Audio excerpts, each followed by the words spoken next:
Berkibarlah tekad putra putri bangsa demi menggapai cita-cita. Belajar, berdoa, berusaha, tak gentar untuk wujudkan asa. SMA Negeri 1 Panggarangan, disinilah kita dibina. Disiplin, terampil, berwibawa, cerminan insan yang budiman. Majulah, majulah, kita semua. Derapkan, bariskan dengan seksama. Wujudkan misi-misi penuh prestasi, siapkan diri untuk negeri. Wujudkan misi-misi penuh prestasi, siapkan diri untuk negeri.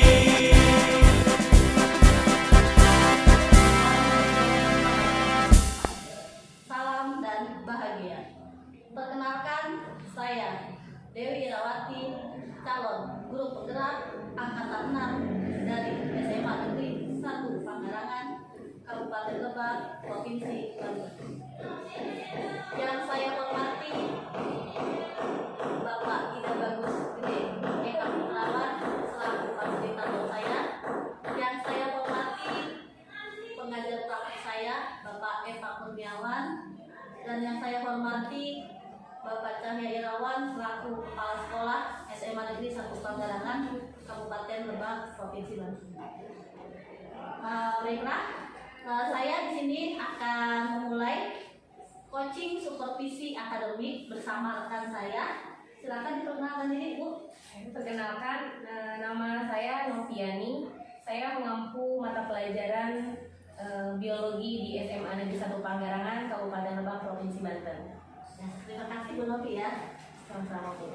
Jadi pada tahapan ini ya, saya sedang melakukan super coaching ya, supervisi akademik, terdiri dari 3 tahapan. Tahapan pra-observasi, tahapan observasi, dan yang terakhir adalah pasca observasi. Iya. Bagaimana kabarnya Bu Novi? Alhamdulillah baik, Bu. Ibu apa kabar? Alhamdulillah. Mudah-mudahan selalu ceria ya. Amin. Selalu itu harus. Mudah-mudahan. Nah, jadi gini Bu Novi ya. Kita di sini saya menyampaikan ya dalam pembelajarannya untuk mengembangkan, meningkatkan kompetensi mengajar ya. Kita sebagai seorang guru tentunya ingin meningkatkan perkembangan kompetensi mengajar yang kita lakukan. Nah, sekarang kira-kira nih ya, saya ingin mencatat beberapa hal ya. Apa nih yang kira-kira Ibu Novi harapkan dari kegiatan pra-observasi ini? Kalau harapannya pasti, Bu, saya ingin melakukan perbaikan, Bu. Saya ingin belajar banyak dari Ibu supaya nanti ke depannya kalau misalkan sebelumnya cara mengajar saya ada kekurangan, mungkin setelah melakukan ini nanti saya akan banyak belajar dari Ibu untuk perbaikan ke depannya. Kalau boleh tahu materi apa yang akan Ibu Novi ambil? Untuk kali ini saya akan mengambil materi yaitu tentang aliran energi dan piramida ekologi. Jadi aliran energi itu di dalamnya kan ada dari makanan, kemudian rantai makanan gitu. Dari aliran energi dan Piramida ekologi. Nah, dari tadi yang Ibu sampaikan, kira-kira apa tujuan pembelajaran yang akan Ibu gunakan? Tujuan pembelajarannya ada 3, Bu. Boleh saya bacakan? Ya, boleh silakan. Jadi yang pertama, setelah melakukan diskusi, karena rencananya nanti akan ada 5 kelompok, jadi di kelas itu dibentuk kelompok. Jadi setelah melakukan diskusi, peserta didik itu diharapkan mampu menjelaskan interaksi antar komponen penyusun suatu ekosistem dengan membuat jaring-jaring makanan dan rantai makanan secara kreatif dan gotong royong. Yang pertama. Kemudian yang kedua, dengan melakukan pengamatan video, peserta didik mampu mengelompokkan organisme penyusun piramida energi secara kritis. Dan tujuan pembelajaran yang ketiga adalah setelah melakukan diskusi, peserta didik diharapkan mampu menganalisis kestabilan ekosistem dengan membuat dan menjelaskan piramida ekologi secara kreatif. Itu adalah tujuan pembelajarannya. Tadi kan Ibu sudah menyebutkan ya tujuan pembelajaran yang akan Ibu capai. Kira-kira dari tujuan pembelajaran yang Ibu sebutkan, persiapan apa saja sih yang dilakukan?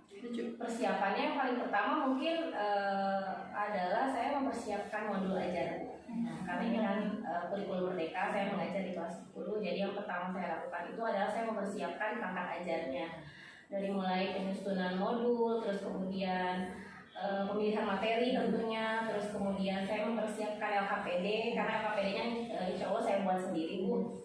Terus kemudian materi ajarnya juga saya membuat sendiri, jadi tidak menggunakan karya orang lain. Terus kemudian video karena kan nanti ada video pemantik, nanti di situ akan diskusi siswa. Jadi terus kemudian soal pretest dan post-test gitu. Jadi perangkat ajar gitu yang akan saya siapkan. Itu sudah bagus Bu ya, tadi sudah ada pertanyaan pemantik dan sebagainya ya, supaya merangsang anak untuk stimulus respon anak ya. Nah, dari kira-kira nih selama Ibu mengajar di kelas ya, materi yang sudah Ibu sampaikan, ada nggak ya siswa yang merasa kesulitan menerima pembelajaran ini? Kalau masalah kesulitan kayaknya tergantung ya Bu ya, tergantung mood juga. Sebetulnya kalau materinya kan saya biasanya konseptual Bu. Nah, kelemahan anak itu biasanya kenapa mereka mengalami kesulitan, karena mereka itu tidak mempersiapkan gitu Bu. Jadi secara keseluruhan sih sebetulnya materinya tidak terlalu rumit kalau untuk kelas 10 ya Bu ya.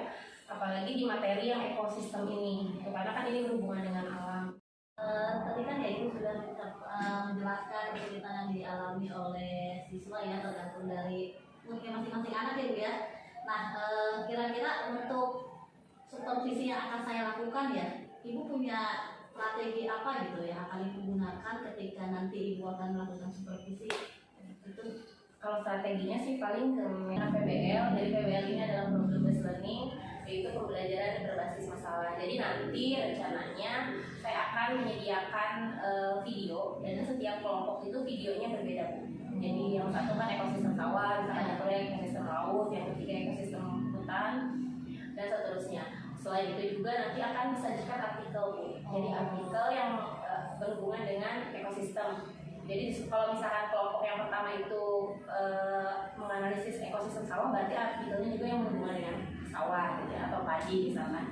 Jadi mereka nanti dari artikel dan video itu mereka diharapkan nanti menemukan masalah-masalah yang akan mereka angkat, kemudian mereka pecahkan bersama dengan teman-teman kelompoknya. Itu rencananya Bu. Ya, tadi sudah melalui artikel ya, melalui video.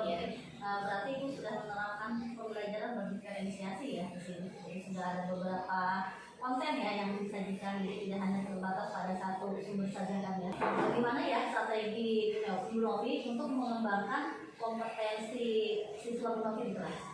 Tadi berangkat dari pembagian kelompok Bu ya, terus kemudian mereka nanti diharapkan bisa memecahkan masalah, kemudian mencari solusi dari permasalahan-permasalahan itu. Jadi nanti mereka diharapkan minimal mereka bisa aktif berbicara, terus mereka bisa kreatif, mereka gotong royong dalam menyelesaikan sebuah permasalahan, yang pada akhirnya mereka nanti akan terlibat aktif dalam kegiatan pembelajaran itu. Berarti sesuai dengan profil pelajar Pancasila ya. Insya Allah, karena ini kelas 10 ya. Bagus sekali ya, tadi strategi Novi sudah disampaikan untuk mencapai kompetensi pembelajaran yang ingin dikembangkan ya. Saya berharap nanti ketika observasi ya, saya bisa melihat langsung bagaimana pembelajaran Bu Novi, dan nanti diharapkan apa yang akan Bu Novi laksanakan bisa terjadi ya, bisa terjadi pada saat nanti pelaksanaan. Mudah-mudahan sesuai dengan tujuan pembelajarannya. Jadi tujuan pembelajaran tercapai gitu ya Bu. Terima kasih banyak ya Bu Novi ya atas waktunya. Nanti kita akan bertemu lagi ya di observasi yang akan dilakukan nanti siang ya Bu ya. Iya, siang nanti. Demikian Pak, supervisi coaching tahap observasi yang saya lakukan bersama rekan saya Ibu Noviani. Nanti kita akan lanjut ke tahap observasi. Sekian dan terima kasih. Assalamualaikum warahmatullahi wabarakatuh. Waalaikumsalam.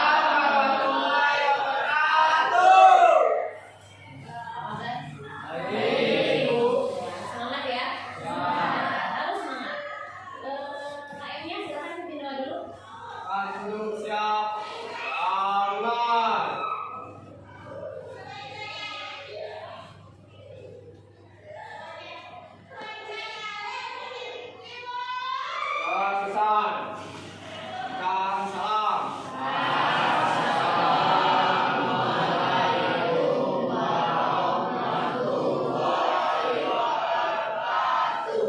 Waalaikumsalam warahmatullahi wabarakatuh. Kita absen dulu. Ada yang tidak masuk hari ini? Masuk semua. Kali ini kita akan belajar materi lanjutan dari pertemuan sebelumnya. Ya, jadi materi pokoknya itu masih tentang ekosistem. Kalau yang pertama itu tentang komponen ekosistem ya. Nah, sekarang kita lanjut materinya yaitu tentang aliran energi. Aliran energi itu ada apa saja di dalamnya? Nanti ada jaring-jaring makanan, ada rantai makanan, terus kemudian ada piramida ekologi gitu ya. Ada yang sudah baca di rumahnya materi untuk hari ini? Oke. Tujuan pembelajaran kita kali ini, jadi nanti kita akan melakukan diskusi, dan setelah melakukan diskusi itu, Ibu berharap kalian mampu menjelaskan interaksi antar komponen penyusun ekosistem dengan membuat jaring-jaring makanan dan rantai makanan. Jadi nanti kalian berkelompok akan membuat jaring-jaring makanan dan rantai makanan. Kemudian tujuan yang pembelajaran yang kedua adalah dengan melakukan pengamatan video, kalian mampu mengelompokkan organisme penyusun piramida ekologi. Dan yang ketiga adalah setelah melakukan diskusi, karena nanti tadi ada diskusi, kalian mampu menganalisis kestabilan ekosistem dengan membuat dan menjelaskan piramida ekologi. Itu adalah tujuan pembelajaran kita kali ini. Nah, sebelum belajar, Ibu pengen tahu nih minggu kemarin sebelum kita pulang, Ibu kan kasih tahu materi akan dibahas hari ini, ya kan? Nah, ada nggak yang sudah persiapan? Ada nggak yang baca-baca dulu di rumahnya? Ya, jadi Ibu pengen tahu dulu. Jadi sebelum mulai kita akan mengadakan pretest dulu, ya. Soalnya akan Ibu share ke grup. Silakan nanti kalian lihat di grup. Sudah Ibu share di grup. Silakan kalian lihat di grupnya. Soal pretest, ya silakan diisi. Silakan dibuka handphonenya. Apa itu aliran energi? Aliran energi itu adalah proses perpindahan energi dari satu tingkat tropik ke tingkatan berikutnya. Terus kemudian aliran energi itu adalah perpindahan yang menyebabkan pengurangan energi setiap melalui tingkat tropik tertentu. Dan dapat terjadi melalui rantai makanan dan jaring-jaring makanan. Nah, ini yang akan kita bahas hari ini tentang jaring-jaring makanan dan rantai makanan. Karena dalam jaring-jaring makanan dan rantai makanan ini itu ada aliran energi atau perpindahan energi, gitu ya. Kemudian selanjutnya energinya untuk tumbuhan. Ya, berarti tumbuhan itu menerima energi dari matahari, makanya dia bisa tumbuh. Makanan, karena rumput itu adalah sebagai makanannya kambing. Jadi kambing mendapatkan energi dari tumbuhan, ya dari rumput. Terus kemudian ini ada apa? Jamur. Kenapa jamur? Minggu lalu masih ingat nggak? Jamur itu perannya sebagai apa? Pengurai. Jadi apakah jamur keuntungan untuk jamur apa? Memperoleh makanan dari siapa? Dari sisa makhluk hidup tadi. Bisa dari tumbuhan, bisa dari hewan. Bukan hanya kambing dan rumput ya, semua jenis hewan dan semua jenis tumbuhan. Tapi setelah nanti dihancurkan, gitu ya. Kalau jamur itu kalian menemukan jamur di mana biasanya? Di tanah atau di pohon-pohon yang sudah lapuk ya. Nah itu karena dia apa? Dia membutuhkan makanan dari situ, gitu ya. Pada akhirnya nanti tumbuhan atau hewan yang ditempel di jamur itu dia akan melapuk atau akan hancur. Tuh. Sebetulnya dia sedang mengambil nutrisi dari sisa-sisa makhluk hidup itu. Ya. Kemudian selanjutnya, ya ini adalah rantai makanan. Merupakan transfer energi dari satu tingkat tropik ke tingkat tropik berikutnya melalui peristiwa makan dan dimakan. Ada yang memakan, ada yang dimakan. Ini sebetulnya di SMP pernah ya, atau MCS pernah ya belajar ya.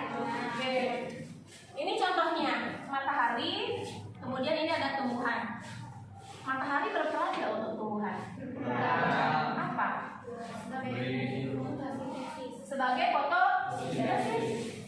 Sebagai foto, ada yang bisa lebih ini nggak? Jawaban kalian betul, cuman kurang sempurna. Kita betul orang pintar-pintar, cuman kurang tertata. Apa manfaat matahari untuk tumbuhan? Untuk fotosintesis, caranya ditangkap oleh klorofil. Nanti dia bersama klorofil melakukan proses fotosintesis. Karena aliran energi dari sinar matahari kepada tumbuhan, ya karena sinar UV-nya nanti ditangkap untuk proses fotosintesis, gitu. Terus kemudian tumbuhan dimakan oleh belalang. Belalang dimakan oleh burung atau katak. Berarti di sini si tumbuhan ini perannya sebagai apa? Sebagai apa perannya? Minggu lalu kalian suruh mengklasifikasikan dari video itu mana yang termasuk konsumen, mana yang termasuk produsen, enggak? Berarti tumbuhan termasuk ke dalam produsen. Ini adalah tumbuhan ini menempati tingkat tropik pertama dan berperan sebagai autotrof, ya. Jadi dia ada pada urutan pertama si tumbuhan ini. Kemudian selanjutnya yang kedua ada hewan pemakan tumbuhan, yaitu apa di sini? Belalang. Terus kemudian belalang nanti akan dimakan oleh kadal, akan dimakan oleh ini contoh dari rumput. Berarti rumput apa tumbuhan itu ada pada tingkat tropik pertama. Kemudian yang kedua lihat bedanya. Ini adalah rantai makanan parasit. Ini melibatkan makhluk hidup yang bersifat parasit atau menumpak dan mengambil zat makanan pada makhluk hidup yang ditumpangi. Contohnya benalu, tahu benalu nggak? Atau bahasa kitanya mah mangandeu. Tahu benalu? Tahu. Oke. Ini dimulai dari detritus atau serpihan organisme-organisme yang sudah mati. Di sini misalkan ada sampah daun yang sudah rapuh, itu nanti dimanfaatkan oleh cacing, dimakan cacing. Cacingnya dimakan oleh itik, itiknya disembelih, digoreng, dimakan oleh manusia, oleh kalian. Apa kita? Kalian apa kita? Kita. Kalau kalian itu nggak ikut, ya dimakan oleh manusia gitu. Nah di sini si serpihan daun ini atau sampah ini dia menempati tingkat tropik nomor 1. Yang itu adalah contoh dari rantai makanan detritus. Oke, perhatikan dulu semuanya. Jadi kalian pertama itu bikin jaring-jaring makanan dulu, ya. Kita dulu emangnya ya. Dari satu jaring-jaring makanan itu akan terbentuk lebih dari satu rantai makanan, ya. Jadi dari satu jaring makanan itu akan terbentuk lebih dari satu rantai makanan. Jadi satu jaring makanan itu nanti akan diuraikan lagi menjadi beberapa rantai makanan. Jadi yang pertama kalian lakukan, yang pertama kalian kerjakan itu kalian membuat apa? Jaring-jaring makanan dulu. Paham? Oke. Setelah itu baru kalian tentukan piramidanya yang termasuk yang menempati konsumen siapa, yang menempati produsen siapa, konsumen tingkat satunya siapa. Terus nanti untuk yang laut akan ada perbedaan di piramidanya. Kira bedanya apa? Gitu ya, nanti akan ketemu. Jadi harus runtut mengerjakannya.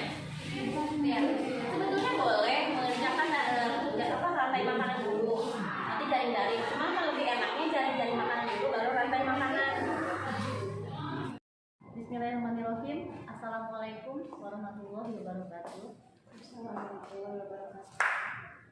Sekarang kita sudah sampai pada tahapan yang ketiga, yaitu tahap pasca observasi. Masih bersama saya dengan rekan saya Ibu Noviani, ya. Tadi Bu ya, saya sudah melihat ya pembelajaran Ibu yang sudah Ibu lakukan di kelas. Tadi juga tahapan sebelumnya ya, kita sebelumnya tahap observasi, dan sekarang adalah pasca observasi. Nah, kira-kira apa sih yang bisa Ibu harapkan dari kegiatan pasca observasi ini? Harapannya itu saya ingin bisa memperbaiki proses pembelajaran yang sudah saya lakukan. Yang pertama, kemudian mungkin saya juga bisa meningkatkan nantinya ya Bu, bisa meningkatkan kompetensi saya dalam mengajar. Itu harapan saya. Kita sama-sama belajar Bu ya. Iya. Ibu belajar ketika di supervisi, saya pun belajar melakukan coaching supervisi akademik. Nah, kira-kira gimana nih perasaan Ibu setelah Ibu melakukan pembelajaran tadi di kelas? Kalau perasaannya mungkin sudah lega ya Bu ya, sudah plong. Kalau tadi kan sebelumnya saya sempat tegang karena mau di supervisi, tapi sekarang sudah lega karena sudah terlewati. Jadi sekarang justru awalnya kan supervisi itu menjadi momok ya, Iya. ya takut ya, gimana nih. Ternyata setelah dilaksanakan, oh kita malah sharing aja ya, Iya. ngobrol santai, jadi tidak terlalu semenakutkan yang dibayangkan lah. Nah, gini ya Bu ya, tadi kan Ibu sudah melakukan pembelajaran di kelas, terus pada tahap praobservasi ya, Ibu sudah memiliki rencana-rencana ya. Kira-kira apakah rencana Ibu pada tahap praobservasi itu sudah tercapai? Kalau bilang tercapai, saya rasa tercapai ya Bu. Tapi kalau misalkan bilang kekurangan, pasti juga ada kekurangannya gitu. Jadi ada yang sudah, mungkin masih ada kekurangannya Iya. ya. Nah, kira-kira apakah tujuan pembelajaran Ibu sudah tercapai? Kalau dilihat dari nilai, saya kan tadi melakukan pretest dan post-test ya Bu. Jadi saya ingin mengetahui kemampuan awalnya lewat pretest, kemudian diakhiri dengan post-test. Jadi post-test itu saya ingin mengetahui sejauh mana anak menyimak materi pada saat pembelajaran gitu. Itu nilainya sangat terlihat sekali Bu. Jadi ada perbedaan yang lumayan besar gitu. Yang tadinya kan ada satu orang yang hanya bisa menjawab satu soal, kemudian setelah melakukan pembelajaran, kemudian dilakukan post-test, itu nilainya bisa berubah menjadi benar semua. Jadi nilainya bagus-bagus setelah melakukan pembelajaran.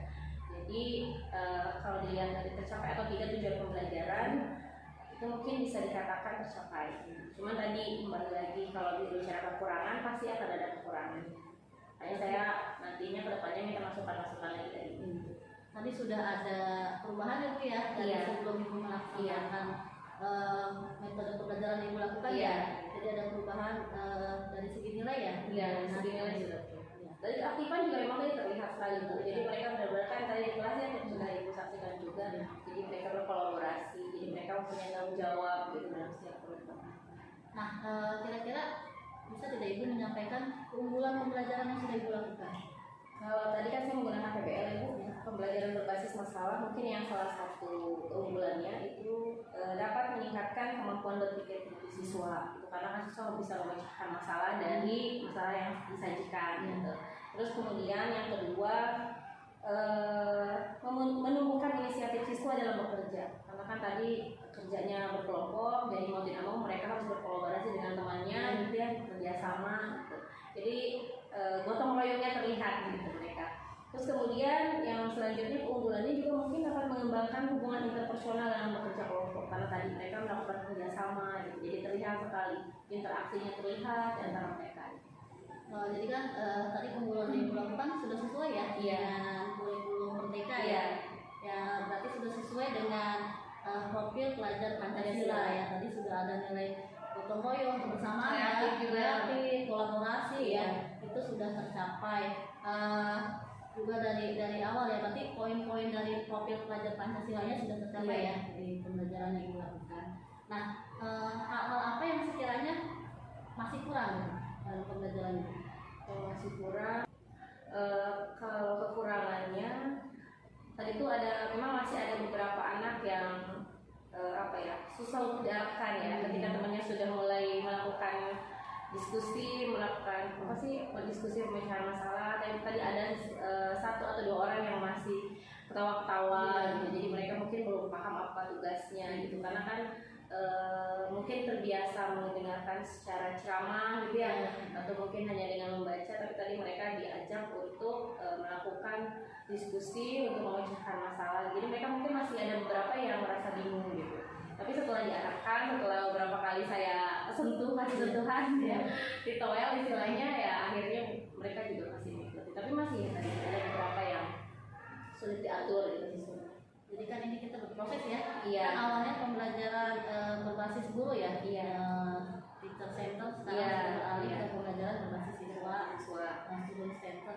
Jadi mungkin ibu sudah bisa mengarahkan ya, walaupun mungkin masih ada hambatan-hambatan ya selama di lapangan. Terus kira-kira nih strategi apa yang bisa ibu lakukan untuk memperbaiki hal-hal yang kurang tadi? Mungkin yang mereka itu merasa tidak menarik mungkin ya, jadi mereka merasa tidak menarik, akhirnya mereka sulit untuk mengikuti pembelajaran. Itu yang saya simpulkan kenapa pada saat pembelajaran kurang kondusif dan sebagainya. Jadi langkah ke depan saya rencananya PBL itu nanti akan dikolaborasikan misalkan dengan grup-grup exchange dengan pembelajaran medianya berarti ya. Terus kemudian bisa juga dengan metode jigsaw misalkan. Jadi PBL nanti dikolaborasikan dengan grup-grup exchange GGE atau mungkin dengan jigsaw atau mungkin dengan metode-metode yang lainnya gitu. Semenarik mungkin Bu, karena biasanya mereka merasa jenuh kalau pembelajarannya tidak menarik. Jadi itu kan PR kita Bu ya, untuk menciptakan bagaimana kondisi kelas menarik mungkin gitu. Tadi dari pemilihan metode, dari pemilihan media, itu juga menjadi pertimbangan saya dan kegiatan. Berarti tadi ibu sudah menerapkan pembelajaran yang bervariasi ya, dengan berbagai model dan metode pembelajaran yang akan dilakukan ya, Iya. supaya anak menjadi tertarik ya, Iya. tidak bosan dan menarik. Tadi ada menyebutkan metode apa tadi Bu?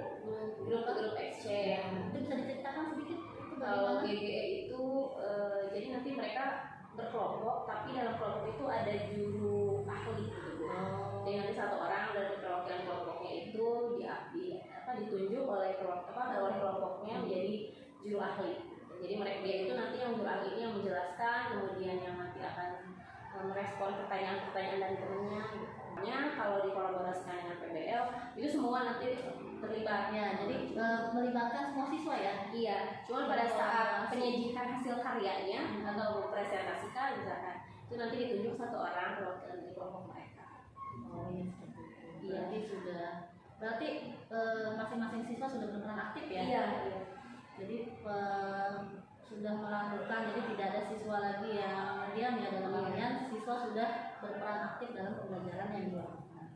Nah, mudah-mudahan nanti ke depannya Ibu ya, apa yang Ibu harapkan ya dari pembelajaran ini bisa tercapai ya. Jadi kita sharing ini bisa sama-sama yang meningkatkan dan mengembangkan ya kompetensi kita dalam mengajar. Nanti kita bisa curhat ya atau cerita bagaimana nanti kegiatan pembelajaran kita. Terima kasih Bu Novi atas waktunya ya. Demikianlah supervisi coaching akademik pasca observasi yang saya lakukan bersama rekan saya Ibu Noviani. Cukup sekian. Terima kasih. Wassalamualaikum warahmatullahi wabarakatuh. Salam.